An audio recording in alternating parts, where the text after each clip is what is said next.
In this lesson, I will show you how to emit particles from multiple emitters.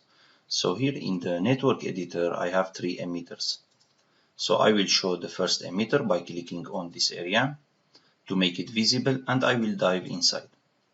So as you see, guys, I have a simple box and I have a transform node which is animated on z-axis. So as you see, and I have a null. So I put just 2 keys to animate the movement of the box. So I will go to object level, and for the second emitter I will make it visible, and I have again rectangle. If I go inside, I have a box and transform node and a null. So in the transform node I animated the Z.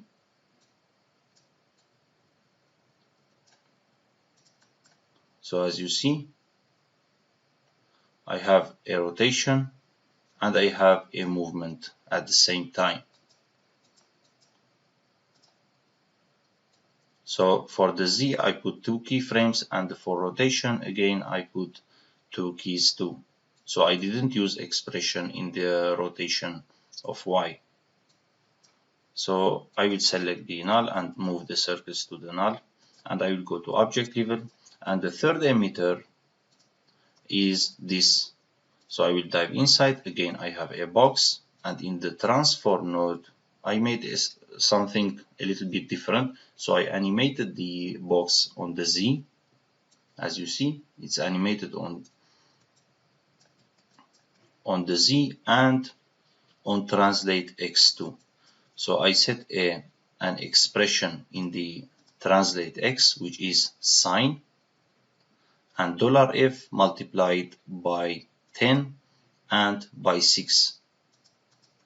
So as you see, the emitter going right and left. So you can increase the speed by changing this value, and you can change the distance by increasing this value. So for example, if I set it to, for example, 2, so the emitter will go right and left, and if you increase this value, it will go more on right and left. So this is the distance, and this is the speed of the object. Okay, so let's return it to 6, and I will go to object level.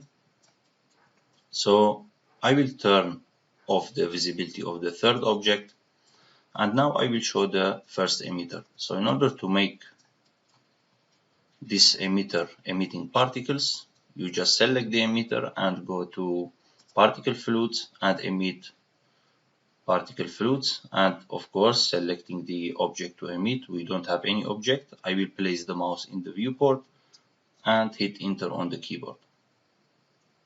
Okay, so now this object, as you see, I am playing, we don't have any emission. So I will go to object level. I will hit escape now just to go to the first frame. Okay, so now I have an emission of particles. So this is the particle fluids. Of course, we will delete the particle fluid interior. So now if we want to emit the second particle, just you need to select the second emitter and make it visible.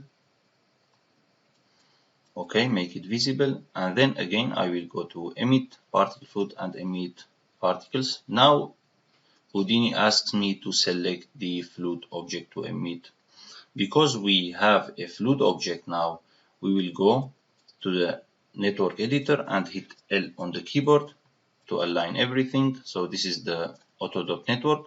So what you need to select is dive inside the Autodoc network, hit L again, and select the flip fluid object, and now put your mouse in the viewport and hit enter. Okay, so now we have 2 emitters. This is the first emitter, this is the second, this is the third. And now if I hit play, you see we are emitting particles from the two emitters.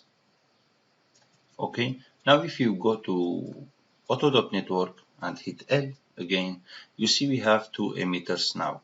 Okay, we need to add the third one, so I will select the third emitter, I will make it visible,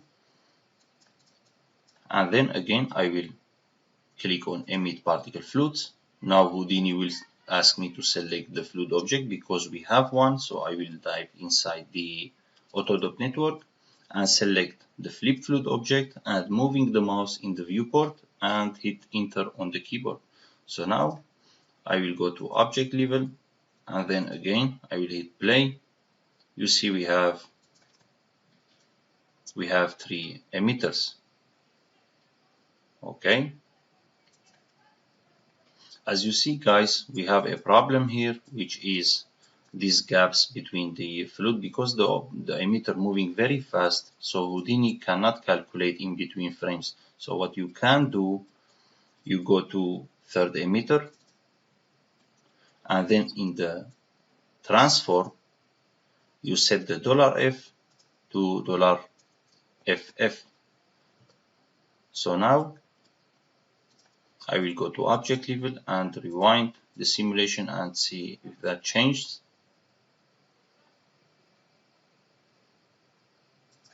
Okay, as you see, we have improved the simulation much more. So in the next lesson, I will show you how to make keyframes to the activation of the particle fluids, because we want the first emitter to emit first, and then stops, and then the second emitter, and then the third. So we will continue in the next lesson.